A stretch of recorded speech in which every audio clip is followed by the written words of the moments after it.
Hey everybody, welcome to Kirby Prepared 5 Ways. Now, I'm just going to show you a couple different techniques that I use at the moment while working in Krita, Clip Studio, and Photoshop to create my paintings. I usually start in Krita, which you're seeing here right now. Krita is a free program, so I always figure this one's a nice one to get people started in. You know, you can just download this and use all the brushes that I use. They're all right there. You don't have to download nothing. So I'm using the Sketching Chrome Thin Brush to do my initial gesture kind of sketch here. I'm following the Google images I got over there on the left of Kirby. I just figure something simple for this demo because I can kind of knock this out and give you an idea of my whole rendering process. So I'm mostly trying to do something fairly fast here so that I can get my base idea out before I go in and refine anything.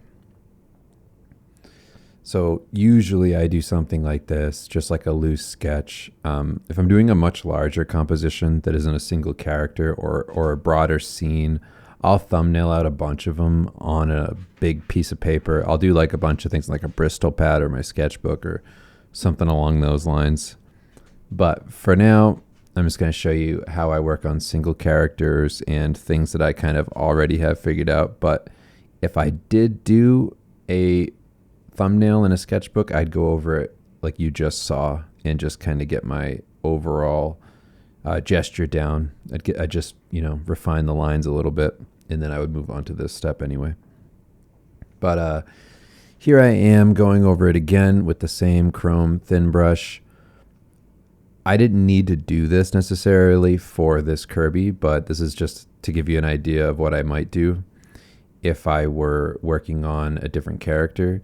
So I would do that initial sketch, which you saw come together pretty quickly, and then I'll go over that and refine. So the refinement stage is mostly, at least for this one, I mean, if I were doing like a different character, the refinement stage would be if I had a whole bunch of details on a character. Like, let's say I'm working on my Diablo posters that I just did recently. This would be the stage where I kind of just sketch in loosely all of the little bits and pieces of armor and weapons that all the characters have. That's really what this is just making sure that everything is down and I have all the information there for when I do further refinement. I do render in a bit of values here. I am considering the light source while I do this. Also, these sketches like this, I'll even do this for when I'm doing my inks for comic work. I'll sketch out, just because I feel like Krita captures a lot of gestures very nicely, I'll sketch out characters like this in Krita and then I'll ink them in Clip Studio on top. It's just a quicker way for me to get my ideas down. So now I've turned the opacity down on that layer. I'm creating a new layer. And then with this one, I'm using my Sketching Chrome Large brush, which works similarly to the Chrome Thin brush, but the Chrome Large brush has a more painterly feel to it. It's not as sharp a line, and you can get very light with the pressure and create a lot of nice gradients and value. And I love building up my kind of grayscales that way. The process that you're seeing here is similar to the last one that I shared. If you've been following the Patreon for a bit, you might have watched the Knuckles and I think the one just prior to that. It's similar to that, but not exact. I do a few different steps here. So because I've been working on like posters with 1 million characters, I've just had the chance to refine this over and over again, and I've gotten a bit faster with it. So again, I'm following the base idea here. not adding in anything new. I'm mostly just thinking about values here and line weight, because I don't want to have to repaint a lot of these areas too much. I don't want to put in a bunch of unnecessary lines. So I'll mostly be outlining everything and then introducing values dependent on the light source. So I'll wrap the forms with shadows and things like that. I've talked about this in the past, but I like to think of each individual form of a character almost like it has a 3D grid wrapped around it. If you've ever seen that, just like some mesh wrapped around the character. And I render based off that. Like the lighting from this Kirby is coming from the top left at the moment. And that's basically what I'm thinking about while I'm rendering. I can go kind of dark in here because I'm going to change the color of this whole layer, similar to that Knuckles tutorial. And I'm going to make all of these values very light. So the way that I can do that is by erasing outlines as I go. Like as I'm rendering in these values, I will then press eraser and turn my brush into an eraser and then paint out lines as I go. So I can paint values in with some dark black and then paint it out with the eraser. In that way, I'm not painting with white. So I can lock the layer by pressing that. If you see on the right there in the layer menu, there's that box that has like the checkered squares inside. I can click that and it'll lock the layer, and then I can fill that layer using a brush or whatever to add in a new color. So I'm doing that right now. I have my brush. I'm going to go in and add in a light kind of orange tone. And I'm mostly doing this throughout my renders because I feel like my base drawing there, it's fine, but I'm definitely pretty crazy about keeping my values in like the mid-tone area until I'm ready to really get towards the final and render things up and dip deep into blacks and get out of that mid-range. So I don't like to keep everything so dark. That's mainly the reason for it. And it's because I can further push the value range here by just on the layer above the layer I just created that fill on to make my previous values lighter.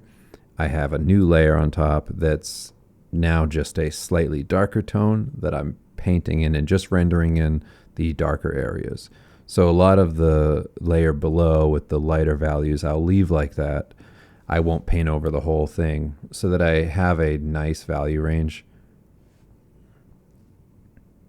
You can also get a similar effect in a way if you were to just, skip this step, go back to that prior step where it's just black and white, and then just paint the whole thing up using the eyedropper with the chrome large brush and just paint in all the values that you want in between, like not worrying about just having it be black and just using the eraser. The only reason that I don't do that is because I'm not crazy about adjusting that whole painted grayscale in Photoshop to make it like a gradient map or whatever else. I don't necessarily love the look of that. I find that I just have a higher degree of control if I work this way.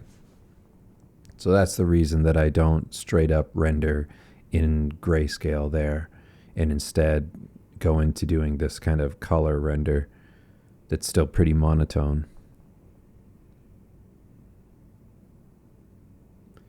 It's not to say that you couldn't do that and get a great result. You definitely could. But for me, I like it this way. Just keeps things simpler. And I always find that I get better and better as I go and render on top of each layer.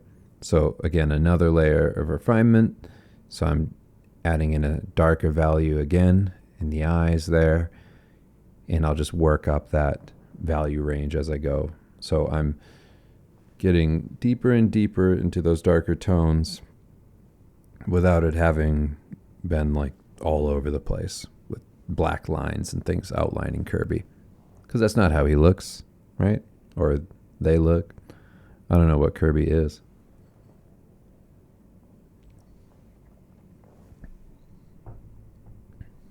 Kirby's a great one to just practice executing the process on because it's so simple. There are faster ways to render Kirby, by the way. If I were actually doing like Kirby art for some poster or something like that, you could get to the way Kirby actually looks with like vectors very fast. Like if I just used shapes, filled them in pink and did gradients and all that, like it'd be so quick to do a Kirby. But for the sake of this demo, I'm showing you how I would paint like a fantasy scene, or like this is how I do all of my work when I'm working on like those Diablo posters or the Baldur's Gate 3 work or anything like that. This is what I do. So what you just saw there was I turned off the layers that were darker than the base values that I had. And I went back and I selected that color that I had and I chose to do a slightly lighter color than that. And now below all of those layers, I'm doing sort of a value render that's really like midtones. And it sits beneath all of those rendered layers that I just showed you. Just so that Kirby isn't completely void of values.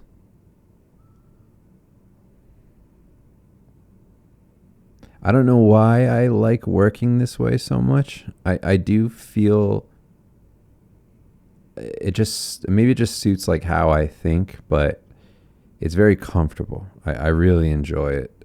It feels like a process I can trust every time. And I think it's mostly because if I don't like something that I'm doing, I can turn it off, and I hadn't painted over the whole thing in this like big value painting in grayscale. So just that degree of control is really great for me, especially when I'm working on bigger things, because I rely so much on things just being consistent. I don't want a bunch of surprises. I don't want to have all these things that I'm learning along the way. I just want a foolproof process that works every time. And this one just works for me every time. As long as my drawing's good, which I'm not saying this Kirby one's great. It's fine. But as long as my drawing is good, I can trust that using this process, I'll get decent results. One thing that I'm going to show in a little bit is my process in Clip Studio after I do that initial gesture ink drawing of Kirby, where in Clip Studio, for some of the more detailed characters that have very specific call out like armor designs and all these little intricate things, I'll actually use my watercolor render brush in Clip Studio, which is attached to this post. All the brushes that I use in Clip Studio I'll have attached to this post so that you can download them and use them if you use Clip. But in Clip Studio, I will use those brushes because I find that the rendering is much easier. It's much nicer to get like detail. Okay, so I've flattened those layers, all of those render layers that I had, since I was happy with them. And now I'm using the Krita Wet Knife Plus, which is also included with Krita. And that one's pretty cool because you can eyedrop like a color that you want to use for the wet knife or the wet palette knife, but you don't have to just paint with that one color. If you lighten up your hand while you're painting with it, you'll actually just kind of smudge around the colors that are already on the canvas there. So it works like a blender brush, but then if you push hard on the brush, you get that color that you eyedropped. So it's kind of cool. I like to use it um, a, for essentially just blending those rougher brush strokes together, because the chrome brushes, they leave a little bit of like a wiry texture behind sometimes, which gives you a nice texture result. It looks cool in some cases, but it can look very painterly sometimes. But if for something like Kirby, I'm going to kind of calm those down a bit. So sometimes when Kirby's a special case because it's just a big soft ball, so he doesn't need a bunch of textures. But sometimes if I'm working on a more detailed character, like a fantasy character who has a bunch of bits and pieces and things and details all over them, I'll leave a lot of those chrome brush lines there because I like the texture that they add. And then I'll use this type of brush to like blend around. I'll use that more in the shadows, places where your mind wouldn't necessarily perceive the detail anyway. If you want to make things look more realistic, that's kind of how you have to think, is like when things fall into shadow, unless they have a bounce light coming in or just some sort of side lighting or something brightening up the shadows, you're going to lose a lot of detail. So you can get away with kind of blurring those areas or blending them together. But yeah, I'm mostly using this brush to just soften up Kirby's forms. And again, it'd be easier if I just vectorized Kirby, because I'm pretty sure that's how everybody does Kirby drawings for the most part. But yeah, you get the idea. But you can see how this brush works. It's pretty cool. Gives it a nice wet painterly feel. So I like that. I mean, it's not the only blender brush that I would use. There's also one in Clip Studio that I have included if you mainly use Clip Studio, and it's called Blur by Fiber, and that one works really great too. It's very simple. It's not like a lot of the Photoshop kind of smudge brushes or blending brushes like that. They're fine, but they can be very specific. I just want something that's like very general. It just makes things look smooth. I don't really give a shit. I mean, I'm mostly using it to kind of blur out lines and things and obvious textures that I don't want in certain places. If something's reading too sharp, or I want something to feel a bit more glowy, I can just use a smudge brush or whatever to blur it out. I specifically like this one though for how real it feels. It feels nice. What I'm doing right now is I went back to the Chrome large brush, and I'm just rendering some areas again. Just using the eyedrop tool and tightening things up. So I kind of hop back and forth between those two brushes to just refine my initial value drawing here. Make sure it's reading like a painting. I mean, what I'm going to do in Photoshop is adjust all the colors here so that they blend seamlessly into my final Kirby colors. And then I'll also do some more like texture work and stuff in there. But my process is kind of like a 3-prong approach of using Krita to start, Photoshop and Clip Studio for refinement, and then Photoshop for color adjustment and then further refinement. And a lot of times I'll just go back to Krita using that Chrome large brush to just get in some more painterly feel in my final images. That's often my final pass on most of my things is using Krita to go over and detail things and create these nice fine brush strokes. And if I want to draw a bunch of chainmail, it's so much easier to use that Krita brush to do intricate things. You have no idea. Just like until you use that brush and get it into your process, you don't understand like how annoying it is to try and do those things in another program. Like ever since I started using Krita in those brushes, I feel like I'm cheating in a way, because it's just so much easier to get a lot of things across simply, especially like side lighting and effects and things like that. It's very nice. Or if I need to introduce a new drawing or something, it's very simple.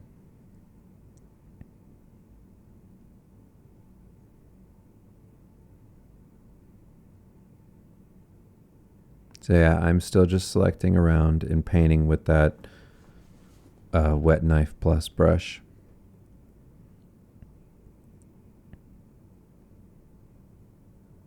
Yeah, it's very cool how much of my process sticks to Krita now. I've done full paintings in Krita.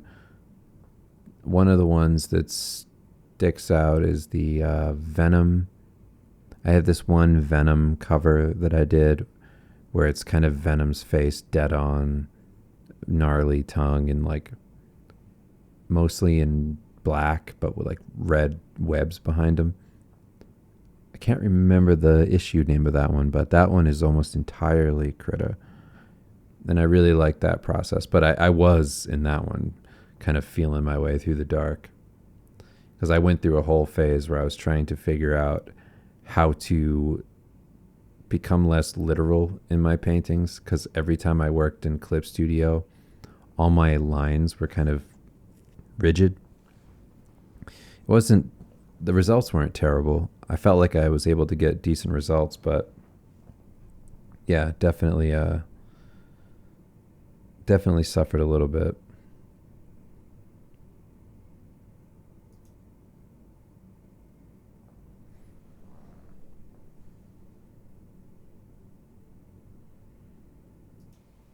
Nowadays, with this process, I feel like a lot of my things are looking a bit more painterly, especially balancing things out with a lot of my Photoshop brushes that I've used in the past. I kind of just brought all of my tutorials that you've probably seen on this Patreon together into like one thing. Sometimes I go through work phases where I think like, oh, there's a missing link somewhere. Like I got to figure out, God, there's just like this blind spot in my process that feels like it's not working great. Oh, here we are in a Clip Studio. So I'm showing you here how I will take my initial sketch from Krita, and then I'll use my watercolor brush and I'll just do a tightened up drawing. And then after I do this drawing, usually what I do is I take it back into Krita. If this were a more detailed character, like if I were working on a magic card, I would do that sketch. I would refine everything using this, get all the details down, then go back into Krita and render it up with that chrome large brush, the painterly one, on another layer on top of this. My process is a lot about refinement.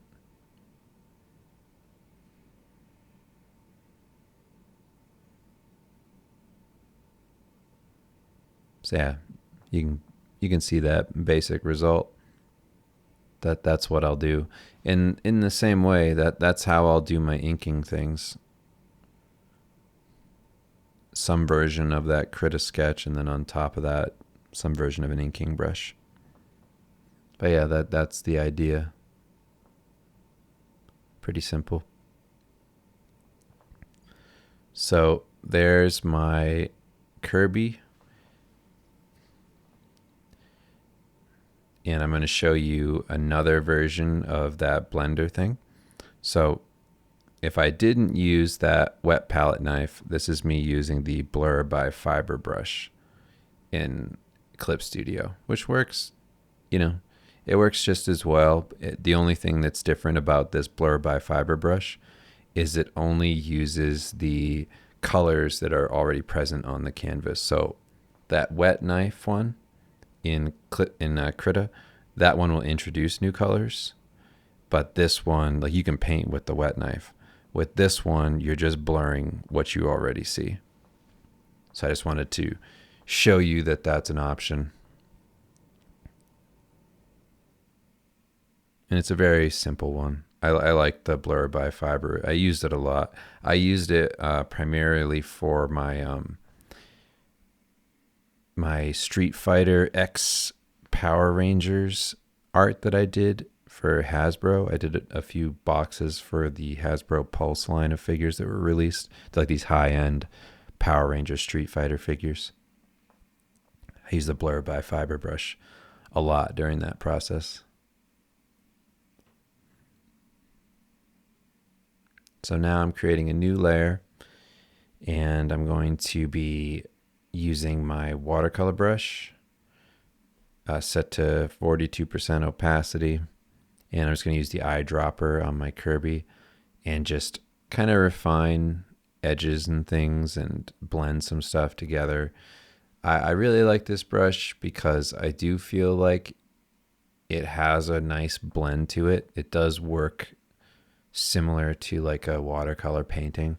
The texture is nice, and when I'm rendering around, I feel like I can render values fairly quickly with it. So I use a mixture of that brush, and then if I feel like the lines or the edges of that brush are a bit too harsh, I'll use the blur by fiber brush to kind of make it a bit more seamless. You know, just kind of hopping back and forth between a blurred brush and a render brush.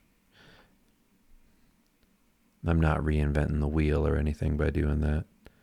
It's just a quick way of getting the values established.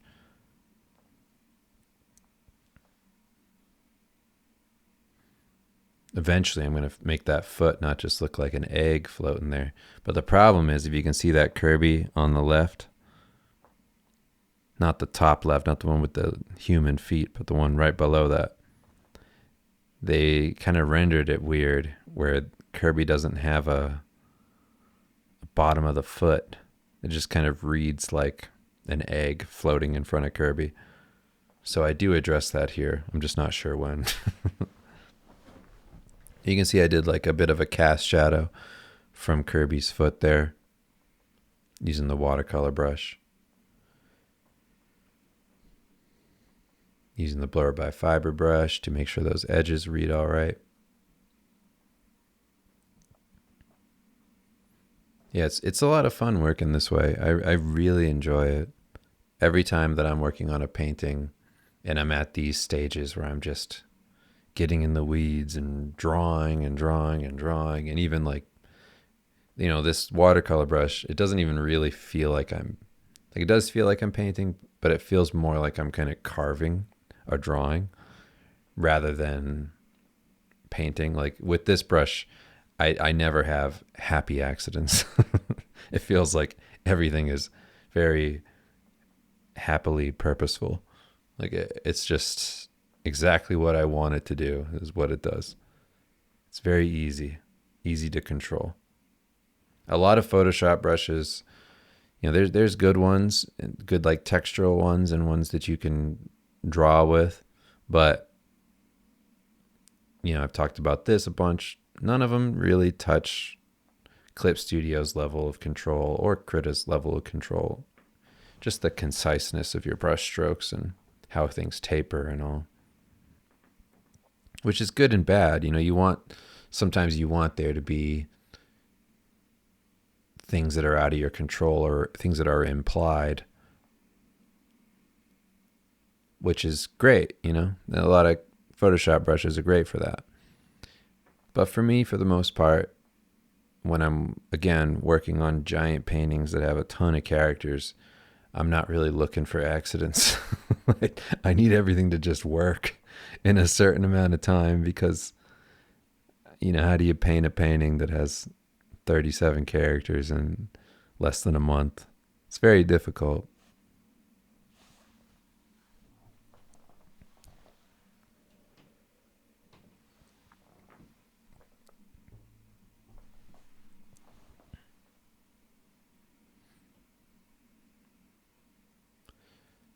So this is just further rendering without blur by fiber and watercolor brush until I'm feeling pretty good about the volume in the forms. You can see me turning it on and off. I'll zoom out really far just to see how it reads. I think it looks fine. I'm not sure how soon we are as far as like the jump over into Photoshop is concerned. But once we go over into Photoshop, that's when I start to do all the adjustments and fills and things. And then we'll get closer to a place where we're starting to kind of wrap things up. Yeah, you can see how in Clip, I'm kind of just trying to make it read a bit more 3D.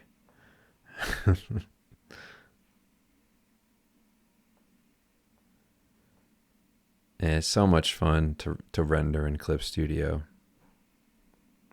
I feel like I get to go back to when I was just doing all those like Berserk dudes for Patreon. I did a bunch of like the God Hand guys, and also all those Evangelion paintings that I did were all in Clip, except for some of the backgrounds were done in Photoshop. But man, it's so much fun. Oftentimes, just to like get down a style or approach, I will stick to one program for a job just to see how far I can get in making something like stick. I'm like, okay, I got to figure out Clip Studio. I got to figure out Krita. For this job, I'm only going to use that. So that's what I did for Cook and Becker when I worked on the Sonic the Hedgehog 2 image that was through here on Patreon. I just basically stuck to Krita for the most part, and then added the colors and blended some things in Photoshop. But I try to learn as much as I can about a program by sticking to one, like one image. I'll just make sure I get it all the way to this like rendered finale instead of rushing a lot of sketches and things.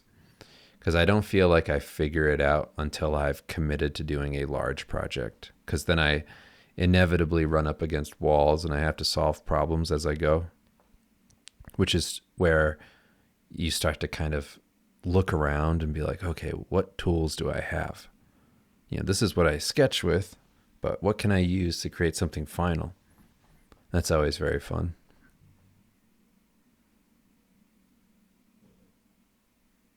So I'm using the blur by fiber tool again, just to paint things up. I mean, it's looking pretty good. And now that I have some distance from it, I'm like, hey, I made some progress. I was trying to remember. I was like, how much did I actually do in Clip Studio? A decent amount.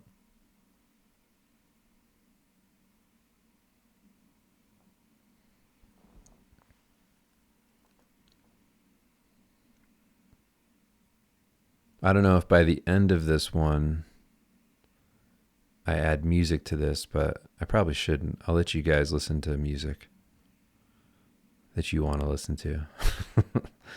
Okay, so now I'm in Photoshop. I use the magic wand tool to select the area outside of Kirby.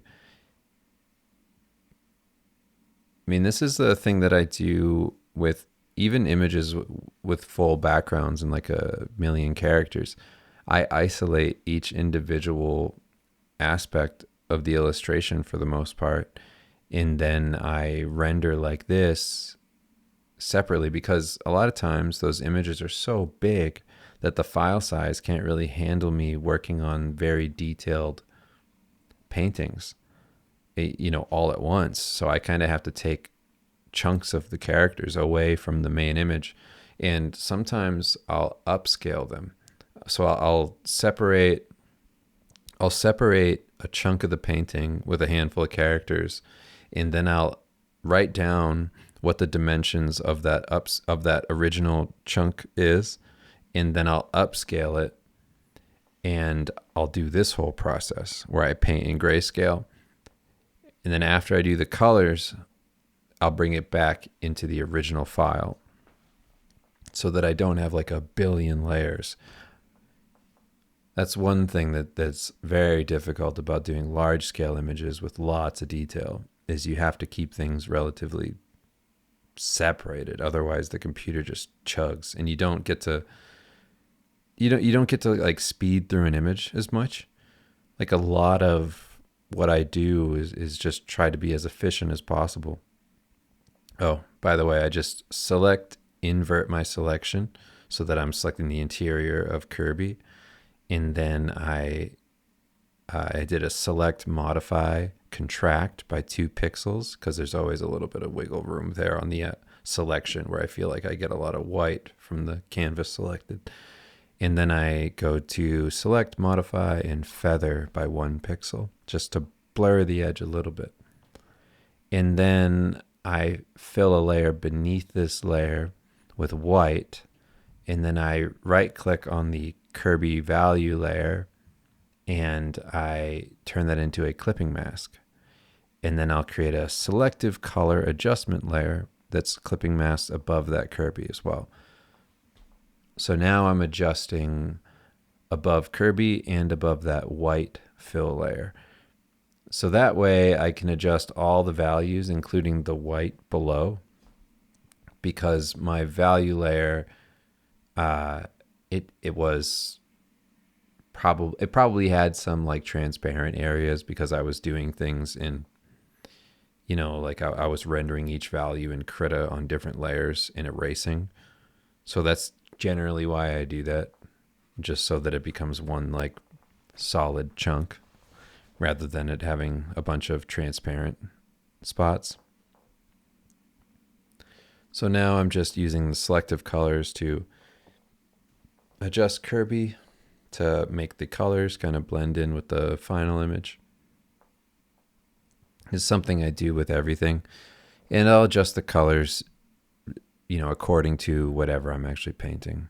So now I've flattened that. Now that I like all the adjustments, I will duplicate that layer of Kirby and then create a clipping mask so that Kirby's clipped to Kirby. And then I fill the Kirby below the clipped Kirby with white. And now that topmost Kirby layer I set to multiply. And now I can start to fill in colors beneath.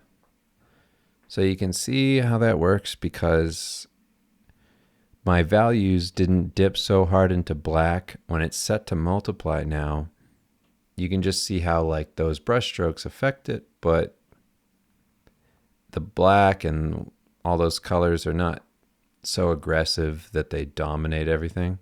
So I still have this nice mid-tone value range. I just locked the pink fill layer there, by the way, and using the super soft brush, which I'll have attached to this post for Photoshop, I'm just brushing in some colors to create a nice light source for Kirby there. And this is all below the multiply layer. So now I'm using a soft round brush set to 100% opacity, 100% flow. And I'll do this for my fills, which will be, painting in Kirby's feet, the mouth, the eyes, little blush circles there. Yeah, Kirby's pretty simple, so it's relatively easy to do this. On more complicated characters, I don't always separate every aspect of the character into different layers, but for this one I do, just because there's only a couple.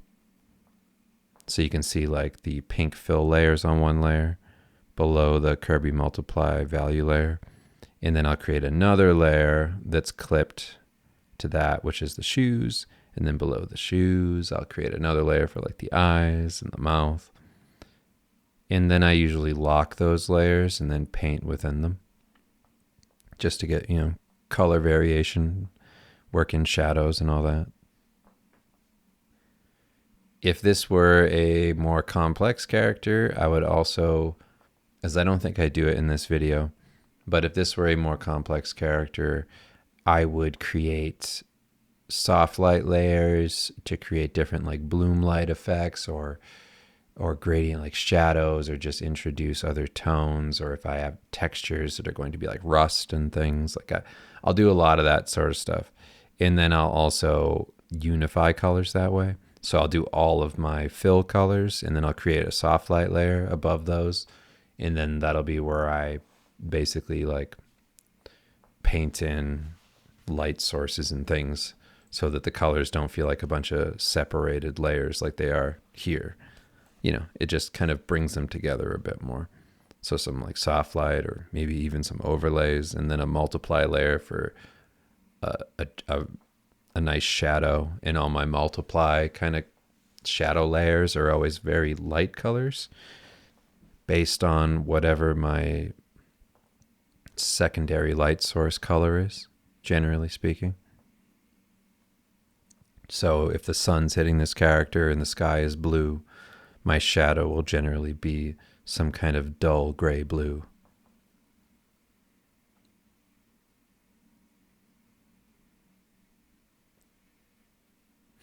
So now I'm just, again, using the super soft brush and just kind of brushing in some colors. So I'll turn off that multiply layer to make sure I get the true tone of the color that I'm working with, and then I'll adjust from there to create some shadows. And these work because I've locked those layers. But can you imagine if I just created vector egg shapes and circles, how much easier this would be? So easy. But but that's not how I work. That is how I'd work if you hired me to do Kirby, though. And then I would paint textures on top. That'd be much faster. But anyway, that's not my paint style.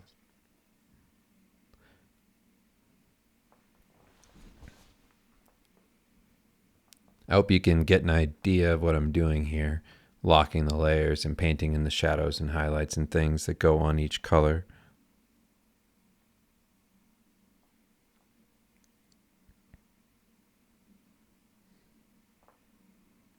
Some hot red shoes.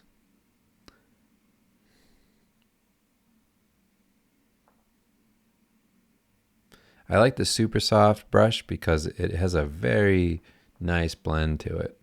You don't really see the edges of the brush at all. I've created an adjustment layer, selective color, which is still clipped to the base white fill layer, and it's above the Kirby value layer. So it's the topmost layer in this clipping mask. And now I'm just adjusting the white tones, making it a bit more pink. Then I'm going to neutral tones, playing with that, see if I like any of those tones. I'm looking at my reference just to see if I'm getting close to Kirby's true self. I don't want to betray Kirby. So I'll make sure that that's good.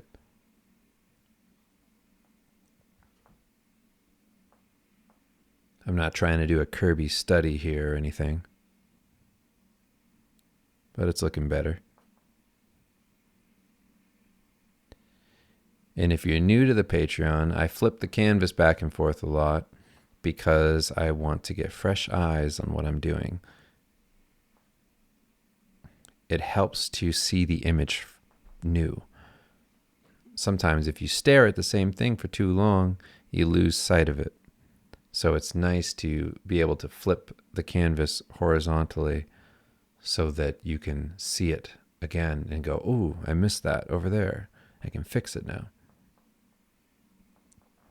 Okay, so now I've created a new layer on top of all my layers, and I'm using this. Well, first I started with this like monster, I called it like a monster skin brush. I guess I used it for like a demo or something. That's not really what it is. It's just a blender brush. And now I'm using a brush I used for a Venom demo, so that's why it's called Venom. But it's basically just a chalk brush with some nice texture. And I like the texture because it blends very nicely. So I just eyedropping and then blending any of the areas that look a bit chunky, because some of it looks a little rough still. I'm not going for 100% crystal clear, smooth bowling ball Kirby. I am adding some tooth, some little bits of dotted texture around. And I'm using this brush to just, refine some of the outlines there, making sure my Kirby's reading right.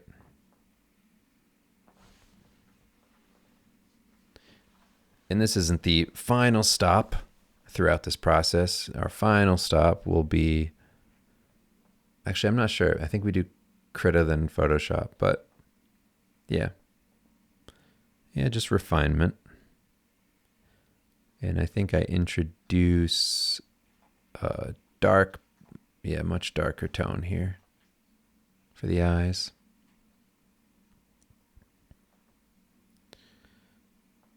So I like to use Photoshop to introduce textures. Like all my drawing, all the real work of the rendering is done in Krita and Clip Studio, and then Photoshop is like how I break everything up. So a lot of times, if I'm rendering everything in Clip and Krita, it can have a kind of like sameness to it. Like everything can kind of look the same. Like the shield will look like the cloth, will look like the skin and the hair. The textures don't have a ton of variety. So I use Photoshop to break that up. I'll use more toothy brushes and things that feel like textures. I'll paint on top of some of those areas. So I won't be doing drawing work necessarily, or even really painting a ton, but I'll just go over things to break up the look. Because if I'm going for, especially the Diablo work I was talking about, if I'm going for something that's supposed to read more traditional, that's very important to create some other textures, because you don't want your, Brahm-esque Diablo painting to read like an airbrush work. So I like to do that a lot.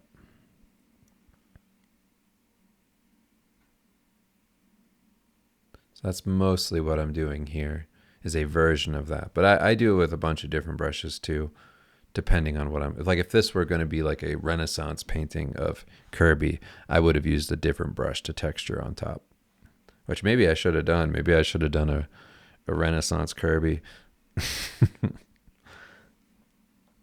More or less, I just wanted to show you something very literal.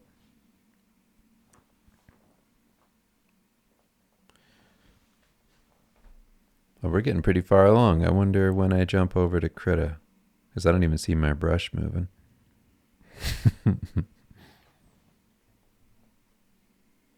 Okay, there I am, rendering again. So yeah, I really like to tighten things up and make sure the read's working well in Photoshop. But even then, I do feel a lot of times after I go over and texture things and make sure the brushes are reading good and all, and those, like I said, those textures are nice, I still go back into those Krita and Clip sometimes just to define out some areas or create some effects, which is hard to get across in some of these brushes. Here I am using an old favorite of mine, which I used to draw with a lot. I'm using it to paint in a little side highlight there. Just looking at my Kirby reference there, I was like, oh yeah, he's getting hit by some side light. That's convenient. Make those forms read better.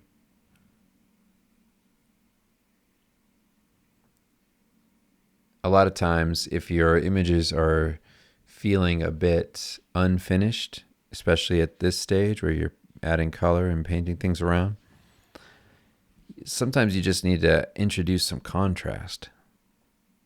I remember going to see Ian McKeag talk. If you don't know his work, look him up. Ian is spelled Iain. McKeag. McKeag.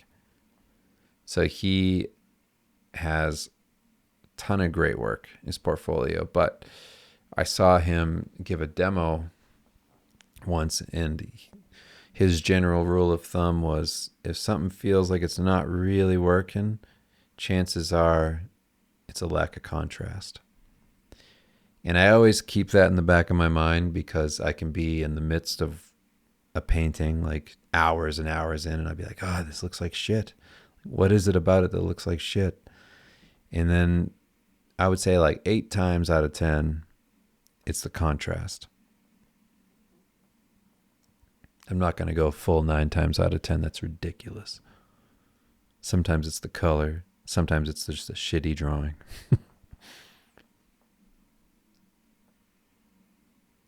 So I think when I was working on that shoe, I thought, I don't have a, like, I don't know why I'm doing this in Photoshop. I could just do this part in Krita in 2 seconds. Trying to get precision lines to wrap around an image is like, it feels very silly to me in Photoshop. Like it just, in Krita, I can do it so quickly.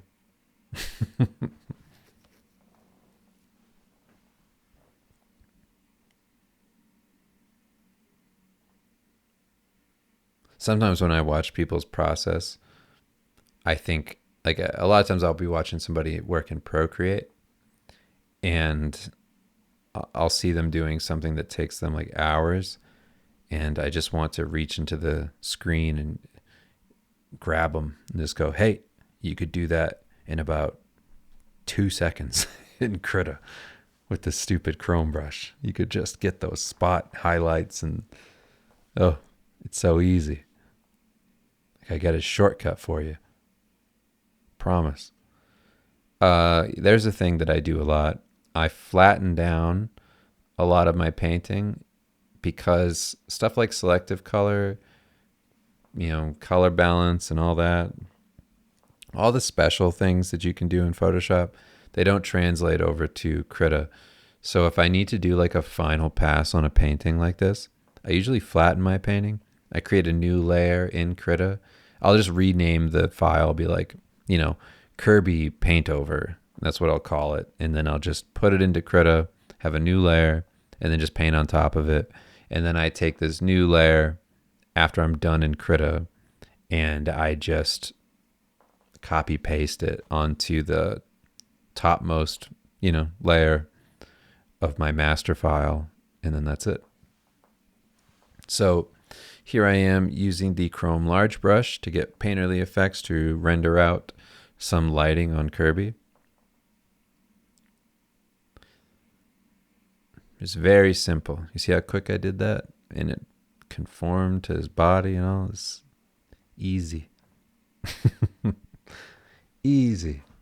And I was spending my time in Photoshop like a fool trying to do that. What was I thinking? Ridiculous. Ridiculous.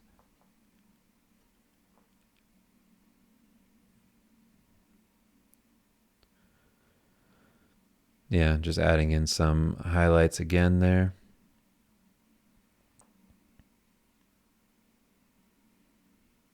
I wish I were recording my screen right now. I'd show you the thing that I did to this character that I just painted up for Patreon. The last step was going into Krita and making him cool. Adding in a bunch of details and essentially drawing for another 45 minutes to make it, to save the painting essentially. And then Kim, my wife, comes in and she goes, wow, that looks much better. And I'm like, I wish Krita wasn't such a crutch, but it is. It isn't a crutch, it's great.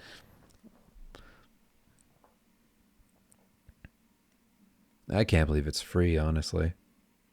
If I had this program when I was 10 years younger, I could have got so much done. So much faster. Oh, man.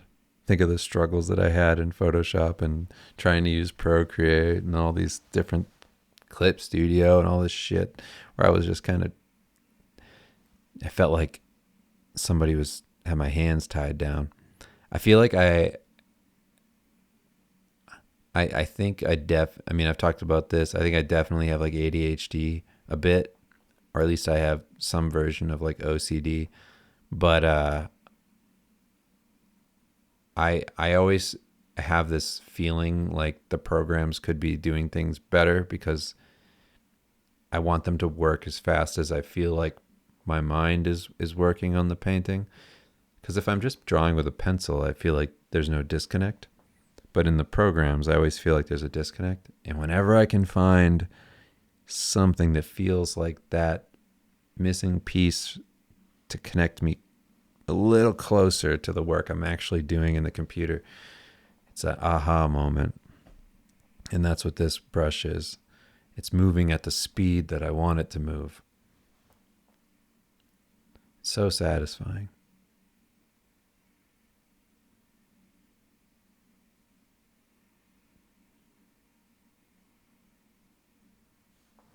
Yeah, I'm just rendering in some pink tones into that really bright area of Kirby's face where it feels a little bit flat.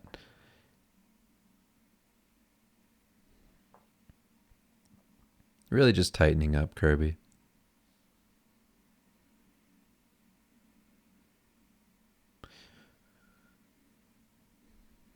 I set my preferences in Clip Studio so that when I paint, my cursor disappears. That's why you see this big circle for like a second and then it's gone. I just hate seeing that on the canvas, so I just turn that off. I mean, it looks, at this point, just coming back and watching myself paint this, I mean, that looks pretty done for a quick Kirby demo.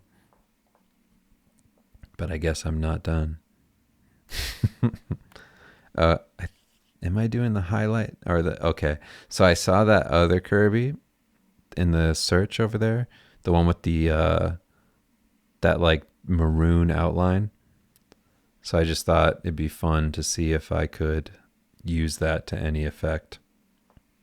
Who knows how successful that is? I just wanted to give it a shot. Sometimes it helps with these like softer characters to give them a bit more definition. A lot of kind of cartoony characters, they really benefit from having some sort of outline. I did it on the Sonic the Hedgehog 2 poster that I painted. I ended up outlining Sonic because I felt like it helped a lot in selling him. And I'll do an outline like this. I don't do it here, but I'll do an outline like that in on a big painting with like kind of cartoony characters, and then I'll lighten up that outline where the highlight is and where the shadows are. I'll darken it.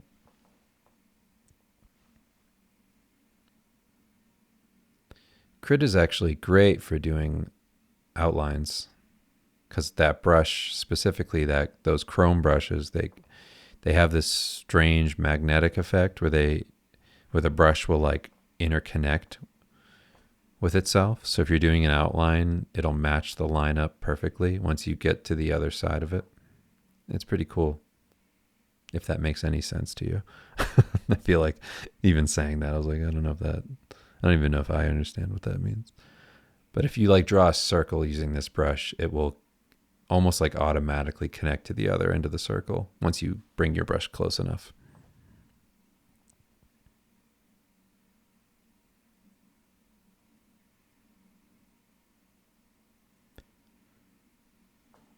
But yeah, very easy to do that outline.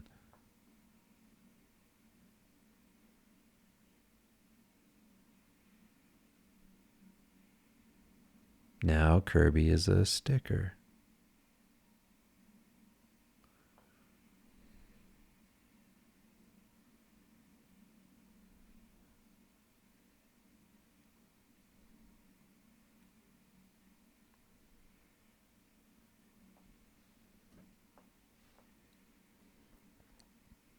Yeah, we're getting very close to the end now.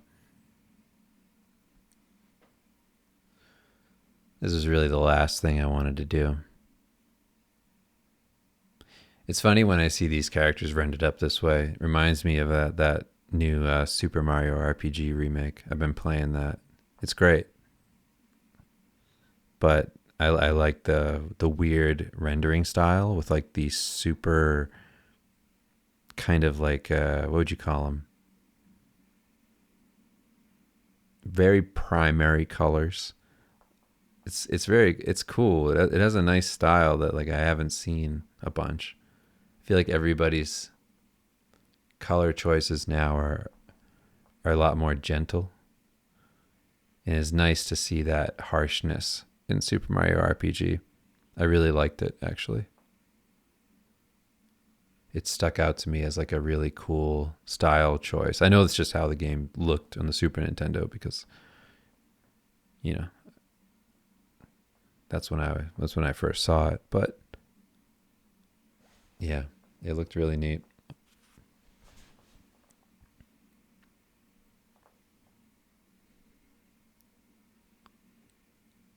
So there you go. That's my Kirby process. And that's how I've been painting now. Pretty simple.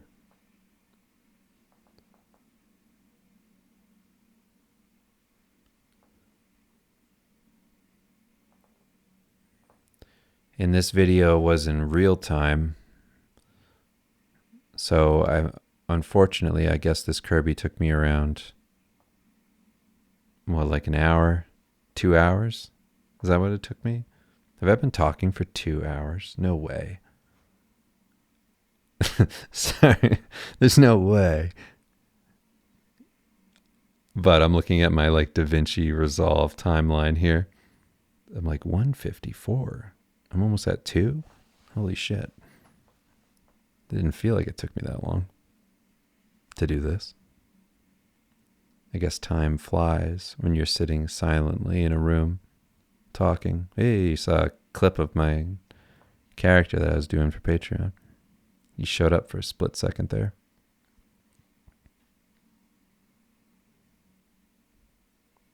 And I'm just doing a hue saturation. I'm not sure on what. I think I'm doing it on the lines, on the outline. Oh, right, because it was blending in with the shoes a bit too much.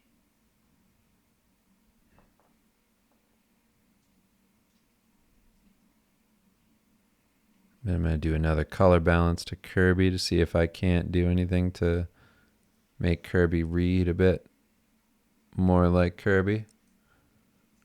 I don't know if I keep this. I'm not sure. I kind of feel like I don't.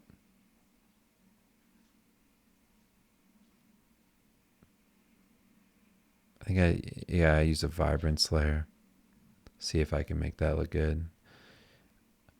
I almost never use saturation when I use the vibrance adjustment layer. But I do use vibrance a lot.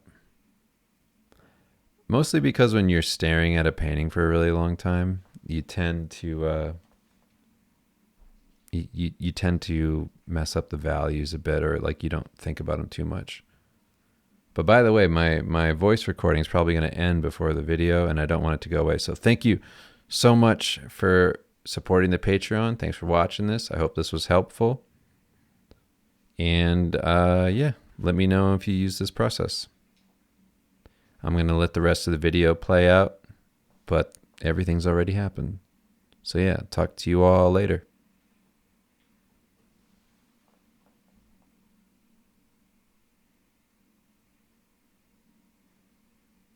I'm still here. But I am going to talk to you all later. This is just going to end. I know it's going to end. I just don't know when. This will end. Forgot I gave myself a close-up on Kirby. All right, it ended. Bye, everybody.